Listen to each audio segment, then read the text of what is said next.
Hey guys, thanks for joining us on Family Life today here on YouTube. Make sure you subscribe. You don't want to miss any episodes, so hit the little bell and you'll get notifications and you won't miss anything. And if this encourages you, like it and share it with your friends. Yeah, share it with your friends. Yeah, welcome to Family Life today. Okay, I'm going to give you a date. And then I want you to give me words of what you felt, okay? 2007. I don't like these games. Chicago, Illinois, dropping Austin off at college. Go. Sad, tears, crying, excited. Scary. Looking in the rearview mirror and seeing downtown Chicago like, what are we doing right now?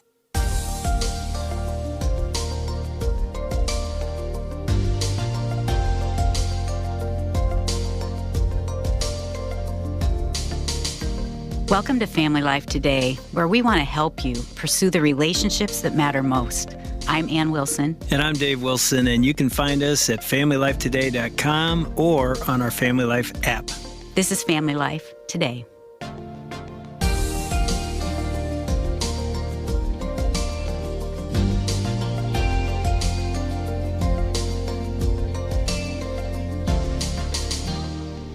So, dropping Austin off at college.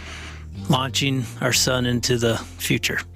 I was feeling like, how can we be at this point? Because it felt like when they were little, especially toddlers, every day seemed like a million years. Yeah. And now I felt like we're done. And the question was it enough? Did you feel any of that? I remember thinking all the older parents when we were young in our 30s and late 30s would say you're going to blink and they're going to be graduating high school. And that made me mad because my days are so long. Yeah. Every day feels like 10,000 hours and minutes and years. You fall into bed every night exhausted. Yeah. You've been yelling at each other and the kids, and it felt like forever. And they kept saying, you're going to blink and they're going to be gone. And then when you're dropping one of your sons or daughters off at college, it's like, they're right. Yeah. And you think, where'd the time go? Was it enough? Did I do enough? Did I do the right things? And I like where we're going today because in this message that you give at our church, you get into what it means to be a family. And the first part of this, you talked about honoring, you talked about family and God's family and what that looks like. And now today, we're going to get into some more practical things. Yeah, I think one of the things we had to decide as a family, and I think every family has to decide, is what are we going to be about? Mm-hmm. What are the Wilsons going to be about? What is your family going to be about? And in this message, I tried to say, okay, the ideal family is impossible. We're going to live in a real family.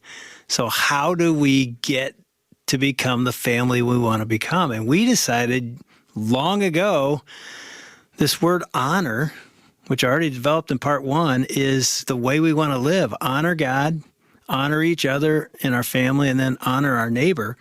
And I've already given you the outline of where this message is going to go, but it's like, man, if we could value others with honor, it would be the home we dreamed of, and I think it'd be a home that became a magnet. People would want to be a part of a family that honors. And as soon as you said that, like, I'm thinking, I would think this if I'm listening when our kids were little, like, I already failed. I've already failed and messed up my child. And yet it's not about necessarily always doing it perfectly. Oh, no. But you're just kind of aiming at what God says a family could be. Yeah, we need a target, and the word honor is a pretty good target. So I hope families will listen and say, okay, let's hit that target. Think about this word honor. Think about this. You don't even have to like someone to honor them. Because some of you are like, I'm not going to honor him. I don't even like him. You don't have to. We honor positions. When a judge walks in the courtroom, they say, please stand for the honorable judge. What's that all about? I don't even know that judge. I don't know if I like that judge. Doesn't matter. They have a position of honor. We stand. Other cultures kneel. Think about that in your family. I don't necessarily have to agree or even love or even like all the people in this room, but I am going to show them honor because of their value. Think about that with me. Think about this. I'll never forget Gary Smalley saying this. He says, when you honor somebody that's really valuable, He says, not only do you sort of bend the knee, and again, not literally, but you bend the knee in your reverence for them, but your jaw drops. Because when somebody's really valuable walks in front of you, you go, oh, you ever done that? Look. You know, if some pro athlete walked in here or somebody that you really respect as an artist, a musician, a movie star, which is crazy that we honor these people. It's just crazy that we do that, and yet we don't honor God. But they walk in here, and you people, oh, look, so-and-so here. It's like, that's what we do. What would happen? You get this? What would happen if the people in your home, your sons, your daughters, your spouse, your parents, your grandparents, your neighbors felt, they're like, I don't even know what happens, but when I'm in their home, I feel so loved, so like they respect me. They don't even know how to explain it, but they're feeling honored, blessed by us because we're doing this in a sense in our life. That's what I hope the homes become, homes of honor. Now, here's all I want to talk about, and I got to do this very quickly. And believe me, last service, Ann was here, so I made her come up and do this with me. Too bad for you, she's not here, but I'll tell you what she said, okay? Because here's what we try to do in our home, and I'm just saying, this is the Wilson home. I'm not saying, Cody's right here, he can tell you, we did not do this perfectly, or sometimes we didn't even come close, but our goal was, and you got to have a goal for your home. And some of you are young parents with young kids, and some of you are like me, you got to know what is it we're trying to do in our home. And I'm saying this, what if you build a home, a family around honor? 3 areas, and you know where we're going to go. First priority in our family that we tried to instill in our legacy, big word. First priority is honor who? Honor God. Second priority, honor one another in the family. Third priority, honor your neighbors. That's it. That was our whole goal. And it was something we had to think about every week. Think about this. If you're a parent and you just had a baby, I don't know if you've ever studied this, but from 0 birth to age 18, you know how many weeks you got? 18 years, you got 936 weeks. I would challenge you to do what we try to do. Break it into weeks. And trust me on this, they're going to be gone like that. I know you don't think that if you're a young parent, because I'd hear older parents tell me that, like, no, they're not, they're never leaving, there's snot, there's poop, there's stuff all over, you're going to blink and they're going to be gone. So you got 936 weeks. What if you decide to say, I'm going to break these into weeks and have a plan for each week to help my son or daughter honor God as we do. And let me just say this before I talk about some routines, and this is really important. Your kids, parents, are going to catch your faith more than they're going to get your faith. In other words, faith is caught more than taught. If it isn't real in you, it probably has a hard time getting real in them. If they hear you talking about they should have a walk with God, they should be a man or woman of the word, they should do this, and they never see mom and dad do this, it's empty words. They're going to follow the way you walk, not the way you point. You hear me? If it's not an overflow, I'll tell you what, one of the fascinating studies of youth ministry is these kids come to our youth groups, they get fired up, they go on retreats. The ones that the faith sticks with them into adulthood, guess what? Of all the things, like what works, you know what works? That's why Ann and I are so passionate about family, is when they go home to a family that is living out the things they heard when they were at church, those stick. When they go home to a family that doesn't see any of that, it often doesn't stick. So if you're going to ask or try and model in your family to honor God, I'm telling you, I'm not shaming you. I'm just saying, what about you honoring God? Have they ever seen you, like caught you in a private moment in the Word of God? Have they ever opened the door and you're in your office and you're on your knees with your hands up in the air screaming what the songs we just sang? Do they ever catch that? Like, wow, it's real. Or is it just words? And so what we try to do, and again, Ann was here last service just walking through, and I don't have time, but we try to create routines, scheduled routines that fit into these weeks that we have with our 3 sons at the time. And it was basically, you know, I wrote them down. There's books written on this, and we just tried to live this out. But one of the routines was create routines where you can seize the mealtime. So when you're sitting down at dinner, at a mealtime, seize that moment. Create something. I remember one of the things Ann did, Cody could tell you this better than I could, but she'd say, okay, boys, let's talk about your day. You got to talk about your day with a feeling word. They're like, what? What do you mean a feeling word? I'm like, what do you mean a feeling word? She's like, trying to draw emotions out. That was season moments about their life and about God at mealtime. Mealtime is a critical time. By the way, the studies that I've seen, it's really, University of Michigan did one years ago that said, if you want your child to turn out like this kind of a stable adult, what is the key denominator that gets the kind of adults you want? You know what it was? 4 meal times a week together as a family. What? It wasn't their education? Nope. Wasn't the sports they were in? Nope. It was, do you ever sit down as a family and say, this matters more than all this other stuff that the culture is saying, you got to do this, you got to do this. Are you sitting down as a family and talking about each other and talking about your relationship with God? How about this? You got to seize bedtime. Seize bedtime. Laying in bed with your kids, reading Bible stories, listening to Bible stories, talking about the Word of God, talking about your struggles in life when they're little toddlers and when they're older. And some of you don't know this, but when we started Kensington, 1990, that was Ann and my 10-year anniversary. You guys know about the 10-year, right? If you read Vertical Marriage, chapter 1 and 2 are about the 10-year anniversary, 1990, when she said, I've lost my feelings for you. That's the year we started Kensington. And so I realized she is not getting my time. And I have 3 little boys at home, and I'm not there at night when she's putting them to bed, seizing bedtime to pray with them and read scripture with them. I'm gone. And here's the thing, Steve Andrews was in trouble in his marriage as well, and we're starting this church. So both of us asked our wives, if you could pick morning or evening, when do you need us here the most? They both said evening. And so we stood in front of Kensington, a small church at the time, and we both said, hey, we need to be home with our families at night, putting our little boys to bed and helping our wives. If you want to meet with us, we're not going to be available to you in the evening, only in the mornings. 4 a.m., 5 a.m., 6 a.m., scheduled appointments, we'll meet with you, but not in the evening. I can tell you, 29 years later, it was worth it being there when he was 3 and 4 and 5. And he probably doesn't remember it, but I do. And I blinked, and now I have a legacy. And again, not perfectly, but I remember Austin, my middle son, right before his wedding night, spent his last night in our house, and we got on our knees and right in front of his bed, and Ann said to him, Austin, what are you going to miss most as you get married? And he didn't even blink. He goes, this. Praying every night with you guys when he was 4, 5, 15, 18. It is so critical to honor God and create an atmosphere of bending the knee and showing value to the most important person ever. And again, if you're not doing it, it's going to be hard for them to catch it. It's simply an overflow.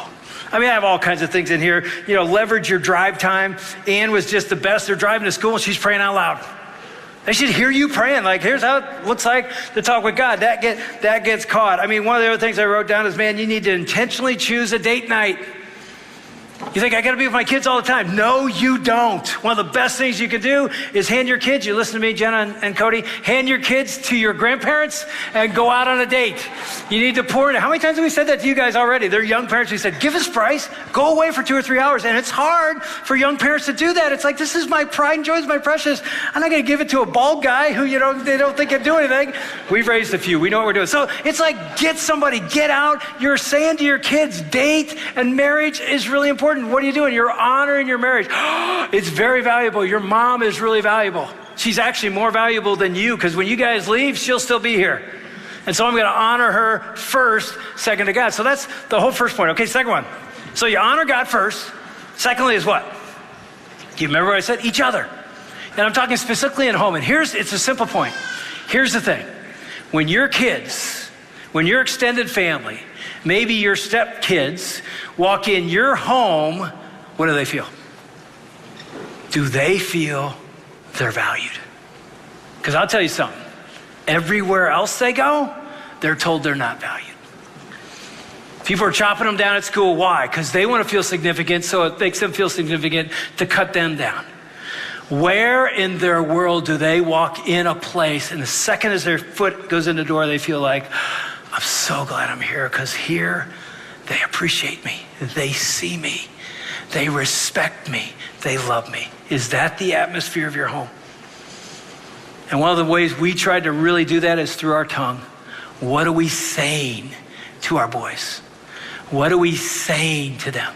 Let me tell you, every parent should know this. Your boys need to know what? They have what it takes. It's at the core of their DNA. Do I have what it takes? Do I have what it takes? Everywhere they go, probably they're being told no. Are they hearing from mom and dad, or mom or dad, or stepmom or whoever? Are they hearing, you got what it takes, son? I see greatness in you. You've got it.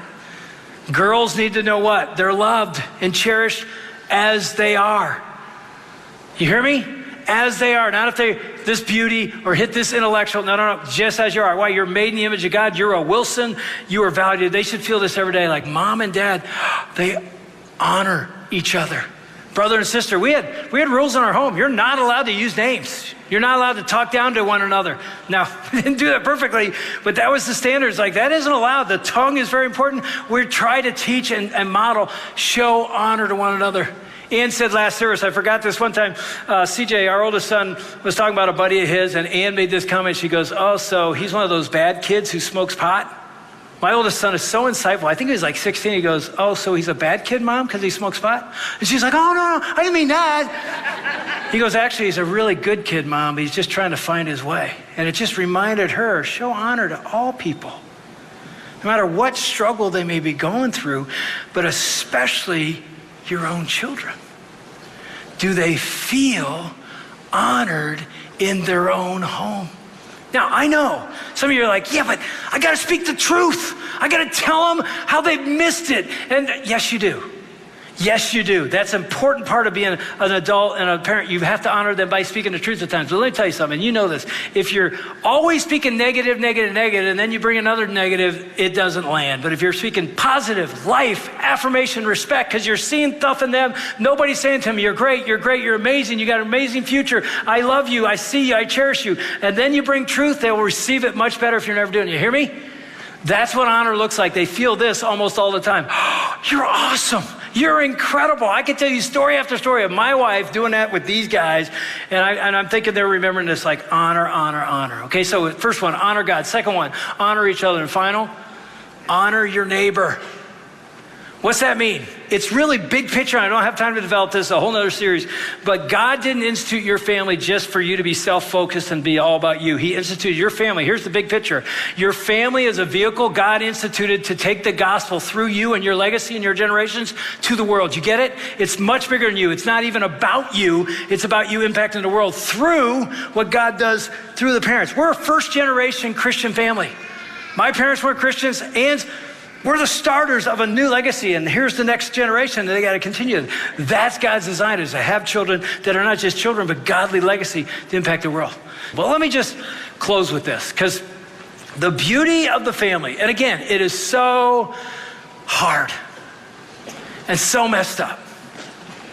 And sometimes some of you are sitting here like, man, you've been so hurt by your family that you can't even think about how you would honor your family. A woman came up to me right at the front door in between, after the first service. And she said, I just got to say this to you. And I'm like, what? And I'm like, oh no.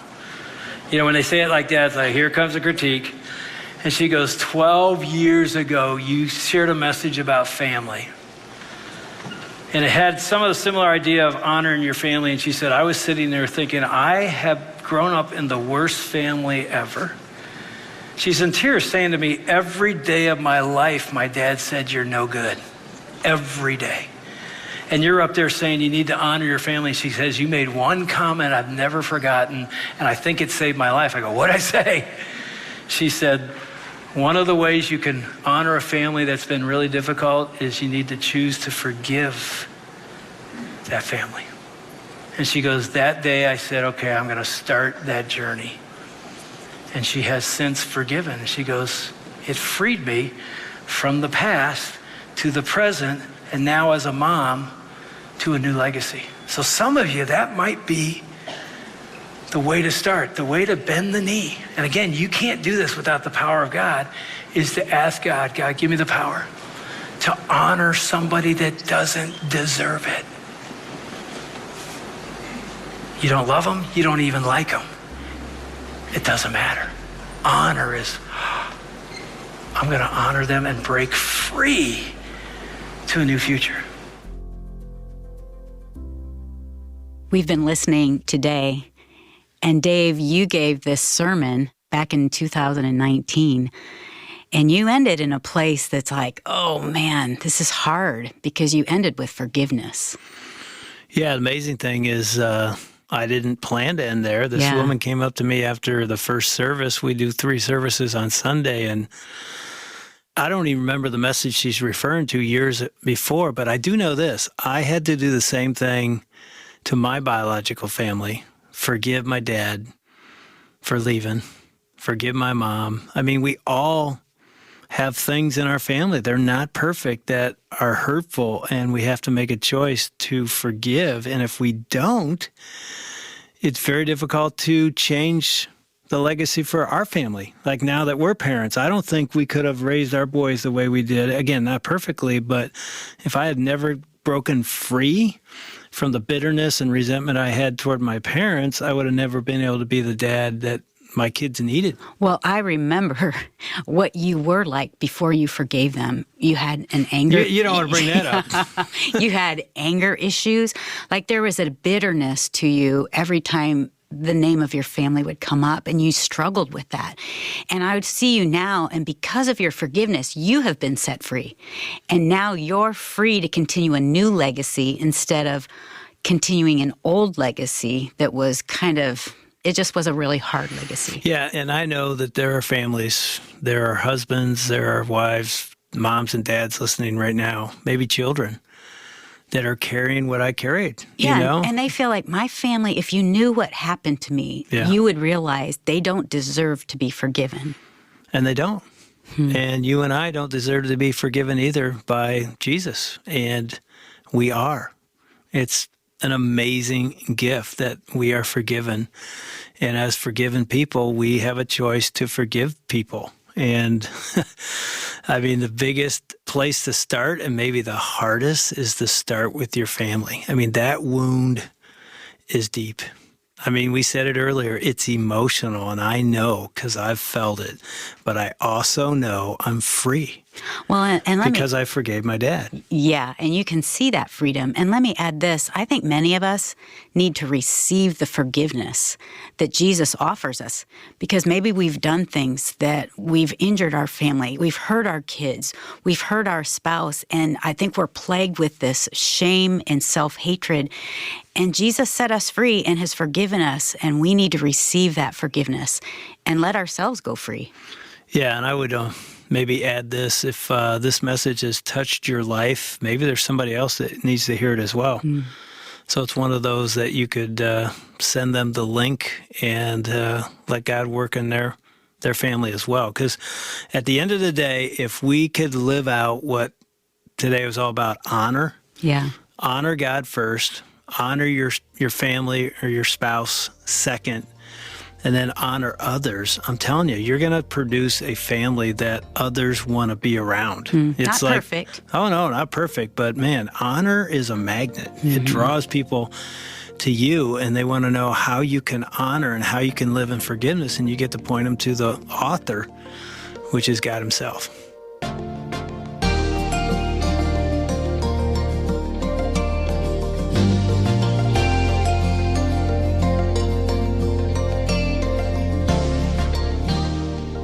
As Dave was talking about sharing a link of this message with others, I was thinking about people I know who would benefit from hearing what Dave and Ann shared today.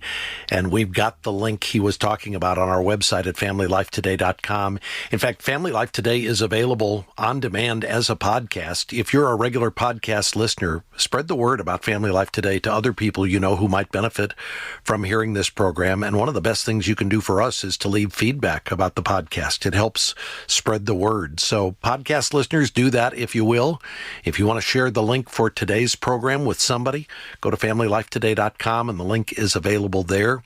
You'll also find information about Dave and Ann's books, which are called Vertical Marriage and No Perfect Parents. These are wonderful books about marriage and parenting that you can read for yourself or pass along as gifts to others. You can order the books from us online at FamilyLifeToday.com or call 1-800-FL-TODAY to get a copy of the book. Again, the website is FamilyLifeToday.com. The number to call if you'd like to order either of the books from the Wilsons is 1-800-358-6329. That's 1-800-F as in family, L as in life, and then the word today. Now, we have got a big weekend happening here at Family Life. We've got thousands of couples who will be joining us for a Weekend to Remember getaway in Sioux Falls, South Dakota, in Irving, Texas, just outside Dallas, in Monterey, California, South Padre Island in Texas, Coeur d'Alene, Idaho, Estes Park, Colorado. David Robbins, who's the president of Family Life, is here with me today. And David, these weekends away for couples are so transformative, so revolutionary in the lives of all of the couples who attend. Yeah, we know the challenges that have been on marriages through this pandemic, and we're seeing Weekends to Remember produce a ton of fruit of God meeting people in their time of need and in wedges they feel in their own personal lives with their spouse.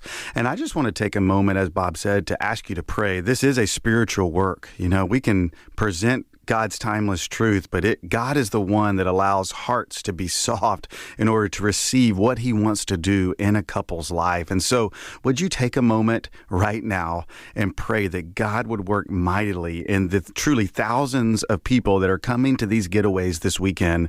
Would you ask that God would meet people and show them their need for Jesus and to work mightily in meeting them in their time of need?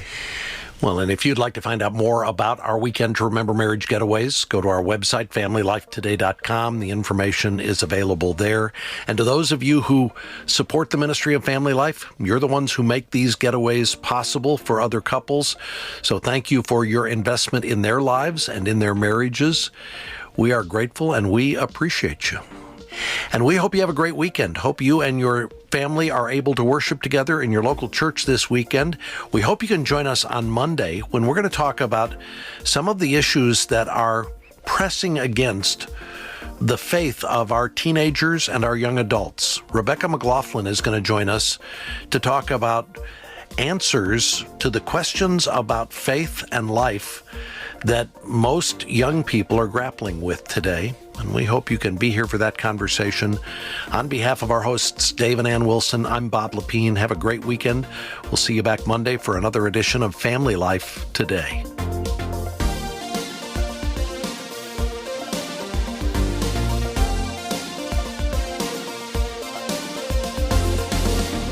Family Life Today is a production of Family Life, a Cru ministry, helping you pursue the relationships that matter most.